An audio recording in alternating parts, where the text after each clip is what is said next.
सध्याची आपण लाईव्ह दृश्य पाहतोय छत्रपती संभाजीनगरमधून। छत्रपती संभाजीनगरमध्ये सध्या युवक काँग्रेसचं आंदोलन सुरू आहे। रेल रोको आंदोलन सध्या केले जाते। छत्रपती संभाजीनगरमधली दृश्य आपण पाहतोय। युवक काँग्रेसकडून सध्या रेल रोको आंदोलन केले जाते। काल दिल्लीमध्ये मतचोरीचा आरोप करत ज्या पद्धतीने आंदोलन करण्यात आलं होतं, त्याच धर्तीवर छत्रपती संभाजीनगरमध्ये सध्या युवक काँग्रेसचं आंदोलन सुरू आहे। अधिकची माहिती घेऊयात आमचे प्रतिनिधी विशाल करोळे यांच्याकडून। विशाल, सध्या रेल रोको आंदोलन केले जाते, नेमकी मागणी काय? मोदी सरकार मतदान चोरी करताय, देशाला फसवत आहे, नागरिकांना फसवत आहे, मतदारांना फसवत आहे, असा या सगळ्यांचा आरोप आहे। आणि त्याच्याच निषेधार्थ संभाजीनगरच्या रेल्वे स्थानकावर यांनी नागरसोल एक्सप्रेस काँग्रेसच्या कार्यकर्त्यांनी अडवलेली आहे।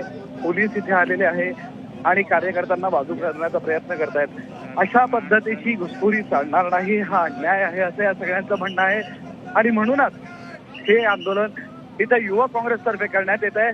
मात्र पोलीसही त्या ठिकाणी दाखल झालेले आहेत। आपण बघतोय रेल्वे स्थानकावर ही सगळी लोक जमलेली आहेत, पोलीस या ठिकाणी दाखल झालेले आहेत आणि या सगळ्या आंदोलकांना बाजूला व्हावं अशा पद्धतीचं आवाहन ते करतायत। आणि महत्वाचं म्हणजे ही रेल्वे त्यांनी थांबवून ठेवलेली आहे। दृश्यांमध्ये आपल्याला दिसत असेल,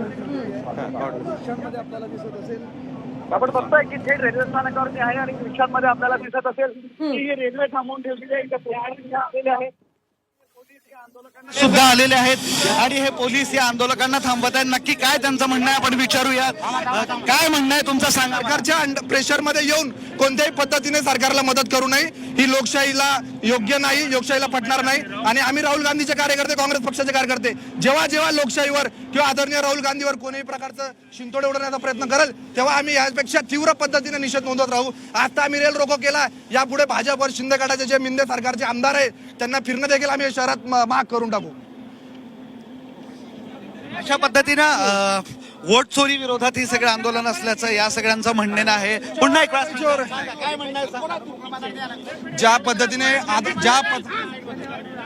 पद्धतीने आता तुम्ही बघताय की पोलिसवाले कसं आमचं म्हणणं राखण्याचा प्रयत्न करताय, ज्या पद्धतीने आदरणीय राहुल गांधींनी सर्व डेटा सहित प्रेस कॉन्फरन्स मध्ये मांडलं, दुनियासमोर मांडलं की लोकशाहीची हत्या करून हे सरकार स्थापन केलेलं आहे। आणि या पद्धतीने जर अजून कोणती पद्धतीने जर चुकीची पद्धत होत असेल तर आम्ही लोकशाहीचे मानणारे कार्यकर्ते आहोत। डॉक्टर बाबासाहेब आंबेडकरांनी संविधान दिलं, संविधान जर आपल्याला वाचवायचं असेल तर या पद्धतीने आम्ही काँग्रेसचे कार्यकर्ते, राहुल गांधीचे कार्यकर्ते, जर लोकशाहीवर कोणी बोट उचलत असेल तर आम्ही यापेक्षा तीव्र पद्धतीने निषेध असत नोंदवत राहू। पण तुम्ही कुठलीही परवानगी न घेता हे पण बघतोय की अशा पद्धतीने पोलीस इथं आलेले आहेत, गाडीनं सुद्धा हॉर्न दिलेला आहे आणि आता रेल्वे या ठिकाणावरून निघण्याच्या तयारीत आहे। पोलिसांनी आंदोलकांना बाजूला केलेलं आहे आणि रेल्वे इथून जाऊ द्या अशा पद्धतीचं पोलिसांनी त्यांना सांगितलंय। तुमच्यावर गंभीर गुन्हे या सर्व प्रकरणात दाखल होतील असा इशारा सुद्धा पोलिसांनी दिलेला आहे।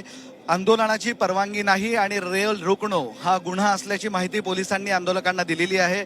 आणि या रेल्वेचा जो रूट आहे, जो मार्ग आहे, जो रूळ आहे तो क्लिअर करण्यात आलेला आहे आणि रेल्वे इथून आता बाहेर निघण्यासाठी, इथून निघून जाण्यासाठी नक्कीच विशाल, त्यामुळे या सगळ्या कार्यकर्त्यांना आता बाजूला केलेले आहे। छत्रपती संभाजीनगरमध्ये अशा पद्धतीने रेल रोको आंदोलन युवक काँग्रेसकडून करण्यात आले। धन्यवाद या सगळ्या सविस्तर माहितीसाठी।